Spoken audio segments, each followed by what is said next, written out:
Welcome to Washington Watch with Congressman Walter Jones. Each month, we take a look at the events happening in Washington, D.C. and how they affect our lives here in eastern North Carolina.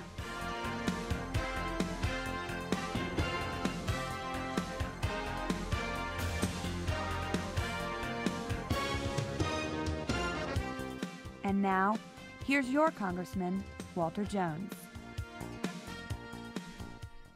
Welcome to the summer edition of Washington Watch. I think I've got a really good program for you today.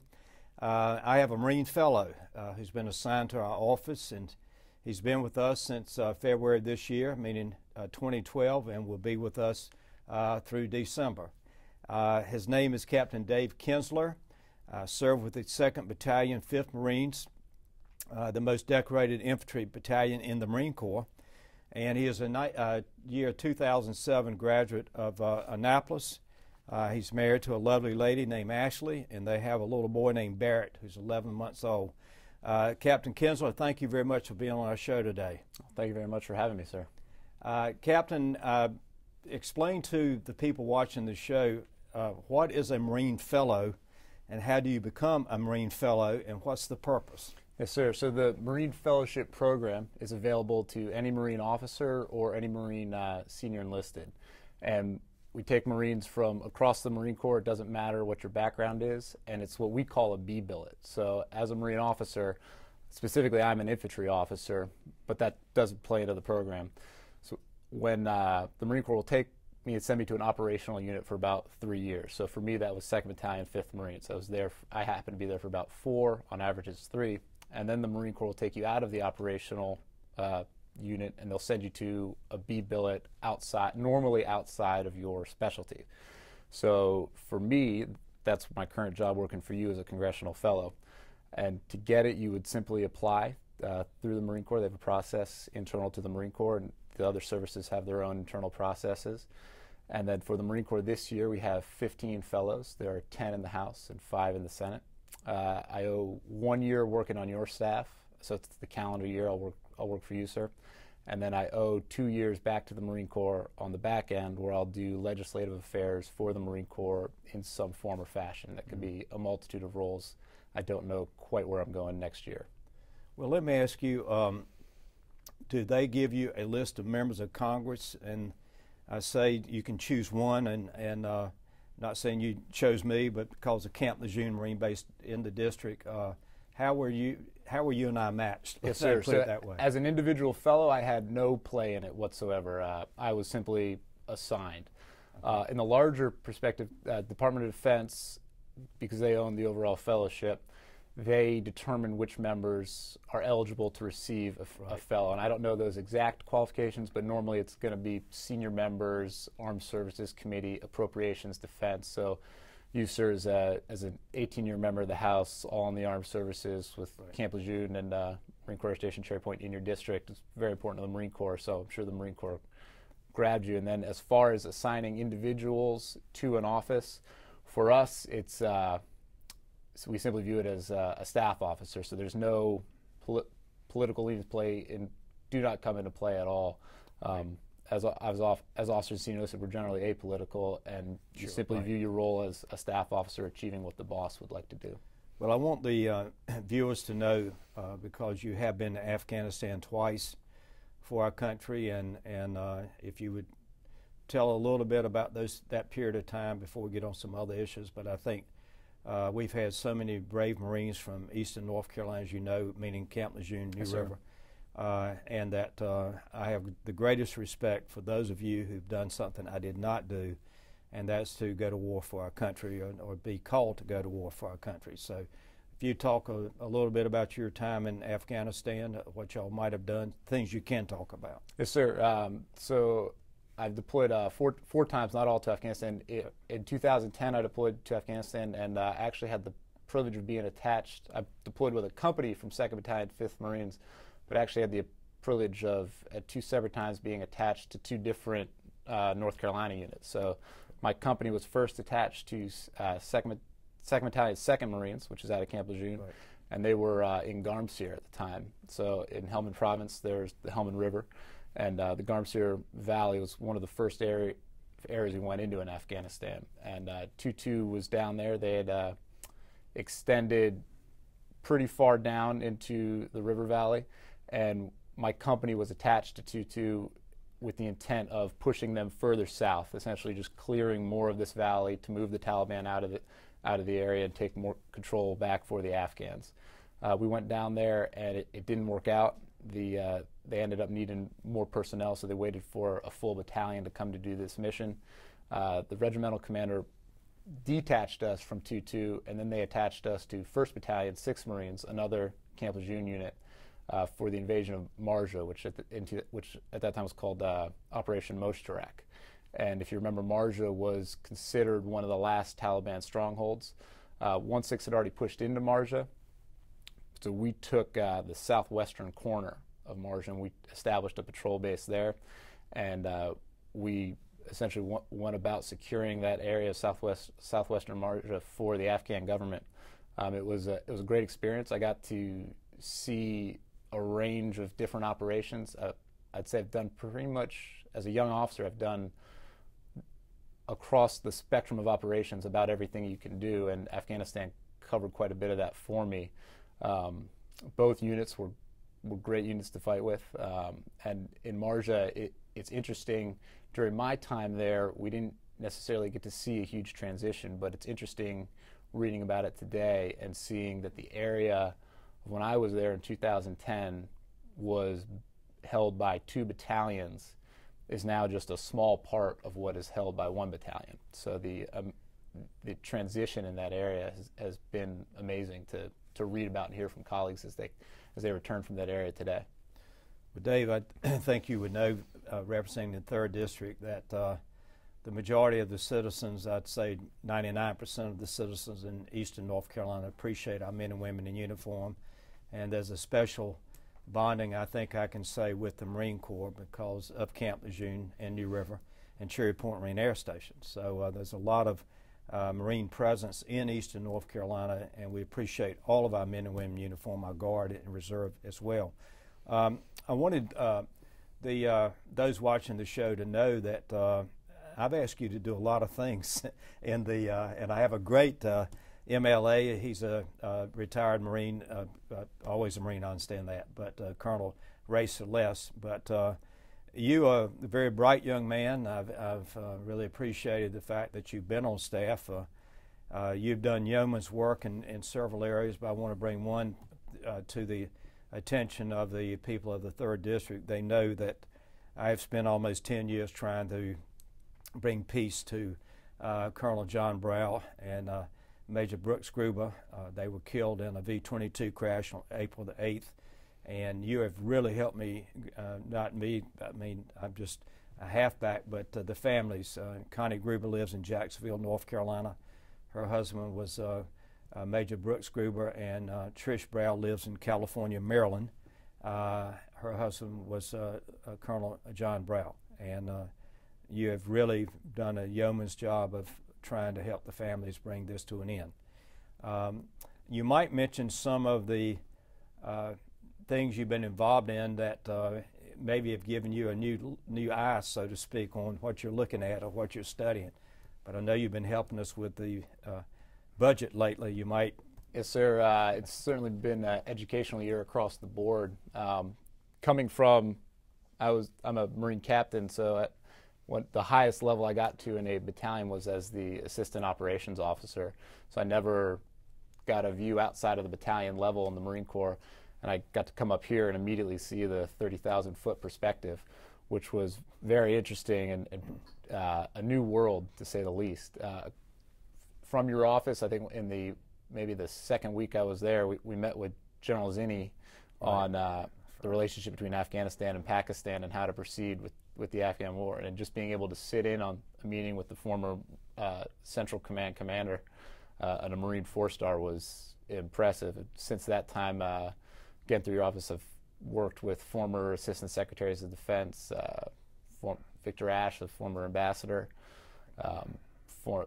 former Marine Corps generals across the board. It's been the written questions that you asked the Secretary of Defense. So it's certainly a a new world up here, and one that I've learned quite a bit. And just this week, going through the Defense Appropriations Bill, learning how we fund DOD and how the equipment that I wear, the trucks that I drive, and the rifle that I carry is actually provided by you and Congress is certainly a learning experience, to say the least.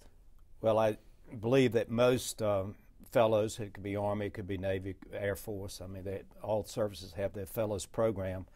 And I think it is definitely when you and 14 other Marines were chosen to be in the Senate and the House, I think it is their desire, meaning the Marine Corps, but it could be the Army as well, that you have this experience of really seeing how complex and difficult it is to work through the congressional system. Yes, sir. So I would say there's two goals of the fellowship program.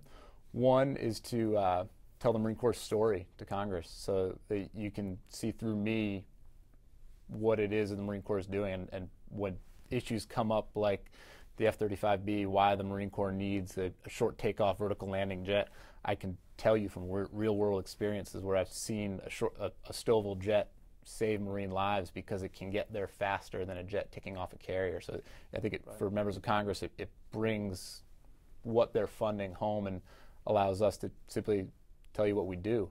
And then on the flip side, I think hopefully it brings back to the Marine Corps an institutional knowledge of the legislative process. So as I go on in the Marine Corps, and God willing I get promoted in the Marine Corps, right, I will retain this knowledge of the legislative process, so leaders can make decisions understanding, where we come from, where our rules come from, where all of our funding comes from. You know, Captain, in today's world, there are fewer and fewer people, including myself, that are in Congress that did not serve in the military. So having that interaction with you or any fellow does help a member of Congress to try to look at both sides of an issue. That particularly in this very difficult time, if there's ever been a time that you or any of these other fellows probably will be one of the best experiences of your life. Not so much that you're working with me, but the issues that we're faced with. I mean, I've asked you to help me to determine, what's going to be the impact on our veterans should sequestration become the reality of Congress in January of 2013. I mean, obviously, I hope to be here at that time. There's going to be some very difficult times coming for the American people, and it does not only impact on the military, but social programs, home health, and other issues. But you will have a perspective that will carry you in the years ahead as you move forward in your career serving in the United States Marine Corps. I wanted to ask you one question about your wife, Ashley. I've only met her one time, but is she pretty much bought into this way of life, or is this an ongoing? I'd say it depends which day you ask her, sir. I think with anything, there's good days and bad days, but absolutely, she serves right next to me. I'd say I came home. Ashley and I have been together for a while now, but when I came home from my second deployment, I came home around Christmas time, and normally a battalion will take leave, so everybody will go home to their families for a few weeks to allow them some time off after being away for 6 months. And we came back, I think we came back February 12th was the day, 2010, was the first day we came back to the battalion. And at that time, we were scheduled to not do anything for a year. We were home in Southern California for a year. And so in that time when I was on leave, Ashley and I were already engaged. We were engaged prior to that. So I moved her prior to that deployment. So she moved down she used to live in Newport Beach, California. So she moved down closer to Camp Pendleton to San Juan Capistrano. So I moved her away from her family. Her brother lived there, all of her friends, her job, everything. So she could be down close to me. Sure enough, we go February 12th, that day we go back to work. We get the word that we're going to Afghanistan in 12 days. So February 24th, I went to Afghanistan and left Ashley alone and unafraid in a neighborhood she'd never been in with nobody she knew. And she pushed straight ahead. So she's I'm lucky to have her. She's a great woman. But sounds like it. Absolutely, the family served right next to us. So I think that she's absolutely dedicated to the Marine Corps, and she'll be there right next to me. Well, I appreciate you sharing that story with you and your wife, Ashley, because is true for all the military. That's I mean, right. I think our men and women in all branches of service have done a magnificent job for our country. For really the last 10, 11 years, we're still at war in Afghanistan. I know it's winding down, but I just think that we probably, you and the men and women like yourself in uniform, have really distinguished yourself over the last 12 years. Anyone that's ever been to Afghanistan or Iraq, and it's been a real. I think it's spoken well of our youth. Absolutely, sir. It really has, and you've seen a lot of the men that served on you. Some of them younger than you, obviously many years younger than you. Yes, sir. It's striking how young sometimes. It's amazing how young an 18-year-old really is. But they're certainly men, and they're doing God's work. I think anybody that has questions about the younger generation today should spend some time in Helmand Province, because they're certainly amazing men. I'm glad that you made that statement. We got a few more minutes, but you might tell the story of the young man that you and I went together to visit at Walter Reed, Sean Mann. Yes, sir. Specialist Mann. He was actually an Army soldier, Right. That's in right. In an airborne unit, and we went to visit him at Walter Reed. He was standing on a bridge. He might have been a corpsman, actually. I believe he was a corpsman. Yep. He was standing on a bridge with another soldier in northeastern Afghanistan, an area I never went to, but an IED went off underneath him, and it was a 300-pound IED, which is a very large explosive, and it blew the bridge to bits, and it sent, I believe it was a specialist man, Right. He said 300 feet through the air. The friend that he was standing with was killed, and specialist man suffered severe wounds all over his body from being thrown 300 feet through the air. Came back, and he's doing great things at Walter Reed. I mean, and it was representative of a class of wounded warriors coming home that many of them are doing great things. But it speaks to what you were saying before, the future cost of caring for these guys, because certainly they've earned it. So it will be coming up here has framed the problem better for me, because I could see it with my guys coming back, whether it was physical wounds or whether it was mental wounds with post-traumatic stress. Absolutely, it's there, and it will be a problem that our nation needs to deal with for many years to come. And you've been a great advocate up here for their needs, and hopefully that will continue in the future, 10, 20 years down the road, and these guys' needs are not forgotten, because certainly they've paid their dues up front. Well, I appreciate the reason I brought Specialist Mann's name up, because we did go together to see him, but his mom lives down in Jacksonville, and that's how we learned about him, being at Walter Reed, and made the opportunity to visit with them. We've got a couple minutes left. I guess not to get started down too far down the road, but I want to thank you for what you said about our veterans, because I am very concerned. The veterans I've seen, the wounded from Afghanistan and Iraq, many of them would not have lived if they'd gotten injured during Vietnam or even Desert Storm, as a matter. But we do have a responsibility to them, and we've got to do what we can do to make sure that their life is the best that it can be. But again, I want to thank you for what you've been doing in our office. I thought it'd be of interest today for people to get a chance to see a Marine Fellow who's in the Marine Fellows Program, Captain Dave Kinzler, who graduated from Annapolis, married, beautiful woman, handsome little boy named Barrett, and just a unique person.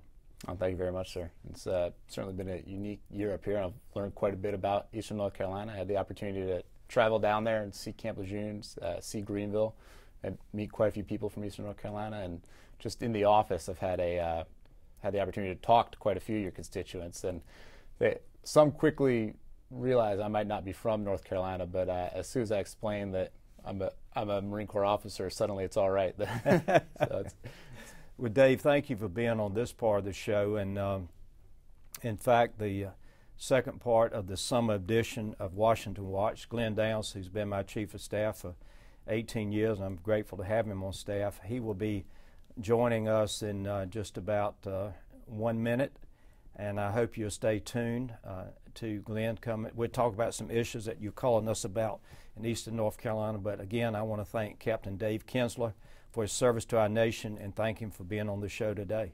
Thank you very much, Thank you, sir. Glenn, thank you for being on the show again, and I thought it was a great segment with Dave Kinzler, our Marine Fellow. I think that was great also. It's a good chance for people to have the opportunity to learn something about what it's like, at least from his perspective, on a day-to-day basis in a congressional office. And when people come there, they usually find it's a lot smaller than they think, and there are a lot more people packed in there than they think, and there's a lot more, like a beehive of activity. But that's the way we like it. It keeps us busy. And we stay pretty busy. Yeah.